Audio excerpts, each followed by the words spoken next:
Hello, എല്ലാവർക്കും നമസ്കാരമുണ്ട് കേട്ടോ. അപ്പം ആരും മറന്നുപോയില്ലെന്ന് വിചാരിക്കുന്നു. ഒത്തിരി നാളായി ഞാൻ വീഡിയോ ഒക്കെ ഇട്ടിട്ട് ഇപ്പോഴാണ് സമയം കിട്ടിയത്. ഇവിടെ ഓസ്ട്രേലിയയിൽ നല്ല മഴയും കാറ്റും ഒക്കെ ഉള്ള സമയമാണ് കേട്ടോ. ഇപ്പോൾ ഞങ്ങളുടെ ടൗൺസിൽ കുറേ മഴയൊക്കെ കഴിഞ്ഞ് വെള്ളപ്പൊക്കമൊക്കെ അങ്ങ് കഴിഞ്ഞേ ഉള്ളൂ. ഇപ്പം മറ്റു ഭാഗത്തൊക്കെ സൈക്ലോണും പെരുമഴയൊക്കെയാണ്. അപ്പം ഞങ്ങളുടെ പറമ്പിലൊക്കെ ഉണ്ടായിരുന്ന കപ്പയും അങ്ങനെ കുറേ സാധനങ്ങളൊക്കെ കാറ്റത്തും മഴയത്തും ഒക്കെ പോയി.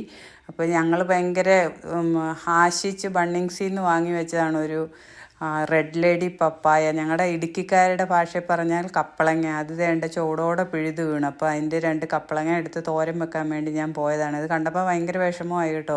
ബണ്ണിങ്സിൽ നിന്ന് ഒരു കുഞ്ഞ് തൈ മേടിച്ച് വെച്ചിട്ട് ആദ്യമൊക്കെ അത് വെയിലത്ത് കരിഞ്ഞു പോകാതെയൊക്കെ സൂക്ഷിച്ച് അത് കഴിഞ്ഞ് വെള്ളമൊക്കെ വളമൊക്കെ ഇട്ട് കൊടുത്തൊക്കെ ഉണ്ടാക്കിയതാണ്. മഴയൊക്കെ പെയ്ത് ഇങ്ങനെ പറമ്പിലൊക്കെ മണ്ണൊക്കെ അപ്പടി ഇങ്ങനെ ലൂസ് ചള്ളയൊക്കെ ആയി.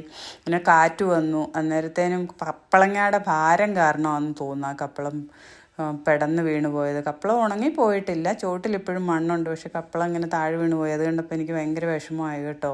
കണ്ടോ, നല്ല നിറയെ കായുണ്ടായിരുന്നു. അപ്പോൾ ഇനി ഇടയ്ക്ക് വീഡിയോ ഒക്കെ ആയിട്ട് കാണാം. ഞാനിങ്ങനെ സമയം കിട്ടുമ്പോഴൊക്കെ നിങ്ങളെ കാണാനായിട്ട് ഇടയ്ക്കിടയ്ക്ക് ഇങ്ങനെ വരുന്നതായിരിക്കും. അപ്പോൾ എല്ലാവരും ഒന്ന് സബ്സ്ക്രൈബ് ചെയ്യണേ.